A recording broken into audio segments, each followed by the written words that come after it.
Tem planta que entra na casa só como enfeite. E tem planta que parece chegar com outra função, como se ocupasse um posto silencioso no ambiente. A espada de São Jorge é assim. Ela fica ali, firme, ereta, quase austera, atravessando semanas de descuido, cantos mal iluminados e rotinas apressadas, sem pedir atenção. Muita gente olha para ela e pensa apenas resistente, prática, quase impossível de matar. Mas existe um momento raro em que essa planta deixa de ser apenas uma sobrevivente e se transforma em acontecimento. É quando ela floresce e, quando isso acontece, não parece um detalhe botânico qualquer. Parece recado. Parece sinal. Parece que a casa inteira está tentando dizer alguma coisa por meio dela. Talvez seja justamente por isso que tanta gente se espante quando descobre que a flor da espada de São Jorge não é comum. Há pessoas que convivem com a planta por muitos anos e jamais veem um único broto floral surgir. Outras, sem esperar nada, acordam um dia e percebem uma haste diferente se formando entre as folhas. Alongada, delicada, carregando pequenas flores claras que se abrem discretamente e exalam perfume com mais força ao anoitecer. É uma cena quase contraditória. Uma planta conhecida pela aparência rígida, revelando de repente uma delicadeza que poucos imaginavam existir. E é exatamente aí que nasce o mistério. Porque ela resolve florescer em alguns lugares e em outros não. O que muda? O que se alinha? O que desperta nela essa vontade rara de mostrar? O que quase ninguém vê? O fascínio em torno disso não veio da internet nem nasceu com os vídeos de jardinagem. Esse encanto é antigo. Em muitos lugares do mundo, a espada de São Jorge nunca foi tratada como simples decoração. Ela sempre carregou um peso simbólico. Em algumas casas, foi colocada perto da entrada como quem posiciona um vigia. Em outras, ficou próxima das janelas, como se pudesse filtrar o que entra a famílias que a associam à proteção, à firmeza, à limpeza do ambiente, à capacidade de cortar a energia pesada antes que ela se espalhe. E, nesse imaginário, a floração muda tudo de patamar. Se a planta já era vista como guardiã, quando floresce, ela deixa de apenas proteger e passa a anunciar. Em tradições populares da América Latina, por exemplo, o florescimento dessa planta costuma ser interpretado como presságio de boa fase, não no sentido simplista de um milagre caindo do céu, mas como indício de que a casa chegou a um ponto de equilíbrio raro, como se o ambiente tivesse amadurecido junto com a planta. Em algumas leituras espirituais, essa flor aparece quando a energia do lar está mais limpa, quando conflitos foram suavizados, quando a tensão diminuiu, quando o lugar voltou a respirar. Há quem associe essa floração à prosperidade, abertura de caminhos, solução de pendências antigas, fortalecimento da proteção espiritual. E, sinceramente, mesmo quem não acredita em nada disso, costuma sentir que existe algo especial no acontecimento, porque não deixa de ser impressionante ver uma planta tão econômica nos gestos produzir de repente algo tão delicado e fugaz. O Feng Shui também dá a essa planta um papel interessante, pela forma vertical das folhas e pela presença marcante. Ela costuma ser relacionada a movimento, impulso, direção, defesa e organização da energia no espaço. Não é uma planta de aparência passiva.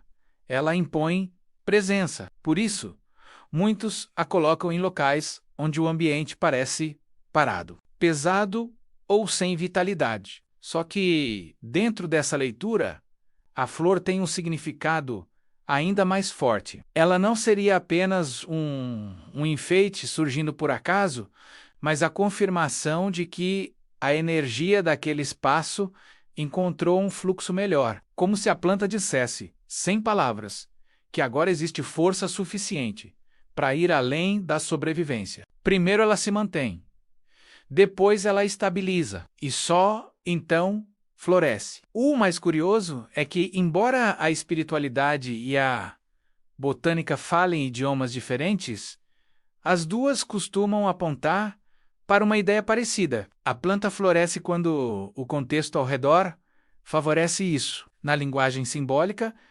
diríamos que ela responde à harmonia. Na linguagem científica, diríamos que responde a um conjunto muito específico de condições. E essa coincidência é o que torna tudo tão fascinante, porque a ciência não fala em proteção espiritual, nem em bênção energética, mas reconhece que a espada de São Jorge não floresce sem motivo. A floração é resultado de maturidade, ambiente adequado e um certo tipo de estímulo que muita gente, sem perceber, nunca oferece. Botanicamente, a espada de São Jorge não é uma planta apressada. Ela precisa de tempo. Antes de pensar em flor, ela precisa consolidar raízes, fortalecer folhas, armazenar energia. É por isso que uma planta jovem quase nunca floresce. Em geral, esse processo exige anos. E não basta existir há muito tempo, ela precisa estar saudável. Só que aqui entra um detalhe importante. Saúde para essa espécie não significa conforto excessivo, pelo contrário. Muitas vezes, quando ela recebe cuidado demais, água demais, o demais adubo demais, ela continua bonita, verde e vigorosa, mas não entra no modo reprodutivo. Ela cresce, porém não se sente convocada a florescer. A lógica dela é outra. Essa planta responde bem ao que alguns cultivadores chamam de estresse benéfico.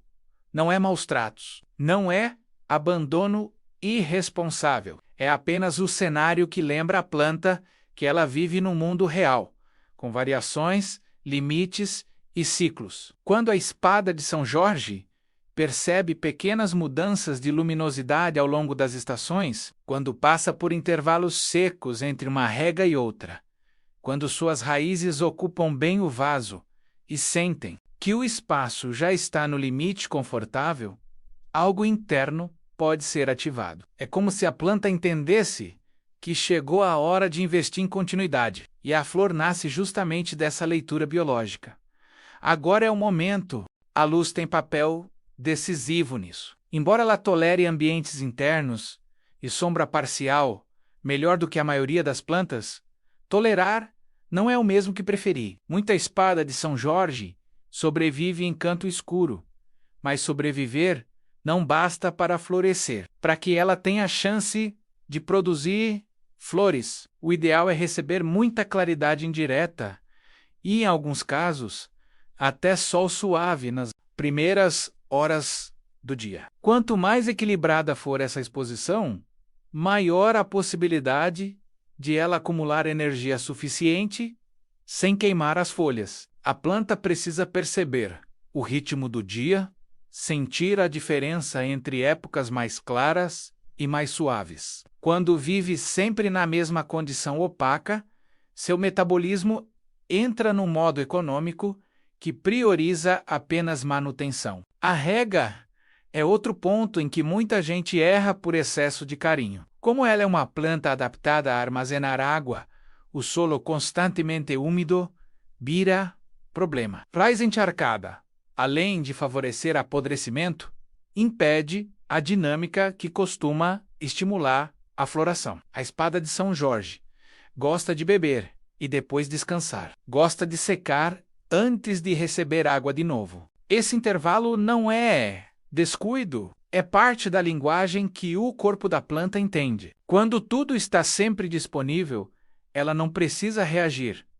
E sem reação, muitas vezes, não há flor. Em vasos internos, isso significa observar mais e regar menos. Tocar o substrato, sentir o peso do vaso, respeitar o tempo de secagem. Quem acerta nisso já percorreu metade do caminho. O vaso, aliás, conta uma história silenciosa. Muita gente acredita que colocar a planta num recipiente enorme é fazer um favor.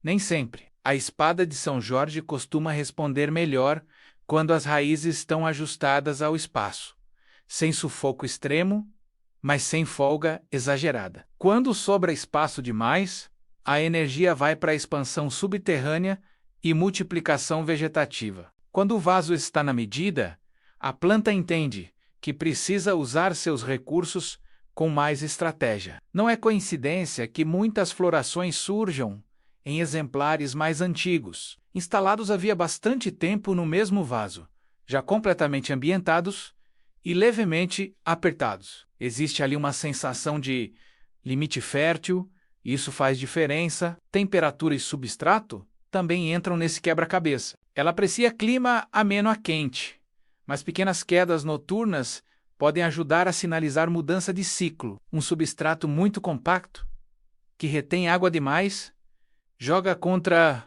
o florescimento, já uma mistura leve, drenável, com boa aeração. Favorece raízes saudáveis e reduz o risco mais comum, o excesso de umidade. Quanto à adubação, equilíbrio é tudo. Um reforço moderado nas épocas de crescimento pode ajudar, mas exagerar no nitrogênio faz a planta investir em folhas e esquecer das flores. Às vezes, a obsessão por resultado imediato afasta justamente o resultado desejado. E então, chegamos ao ponto que quase ninguém gosta de ouvir.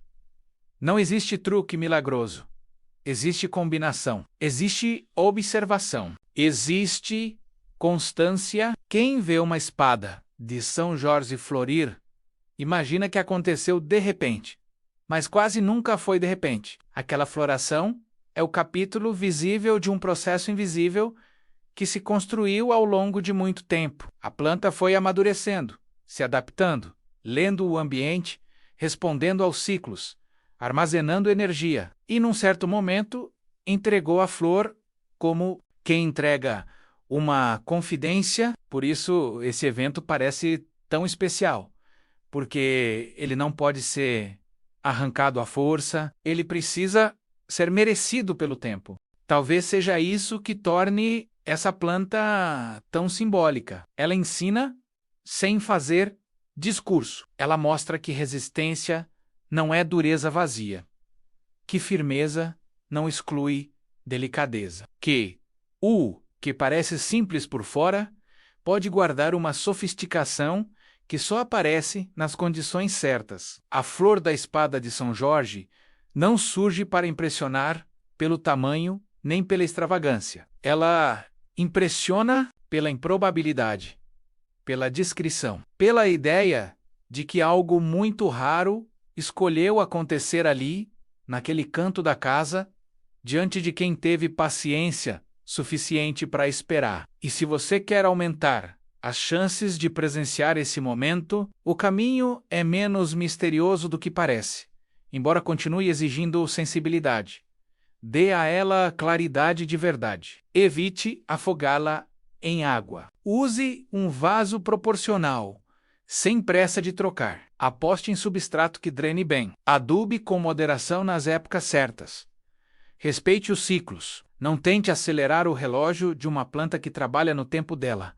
Observe mais do que interfere. E, acima de tudo, entenda que flor não é prêmio por ansiedade. É consequência de equilíbrio. No fim, o grande enigma talvez não seja por que a espada de São Jorge floresce, mas por que isso nos toca tanto. Talvez porque, no fundo, a gente se reconheça nela. Também passamos longos períodos apenas sustentando a rotina, resistindo, aguentando mais do que gostaríamos. Também parecemos fortes por fora quando, na verdade, estamos só economizando energia. E, ainda assim, quando o ambiente melhora, quando a vida encontra o ponto certo entre cuidado e espaço, entre luz e pausa, alguma coisa em nós também desabrocha. Por isso a flor dessa planta chama tanto a atenção.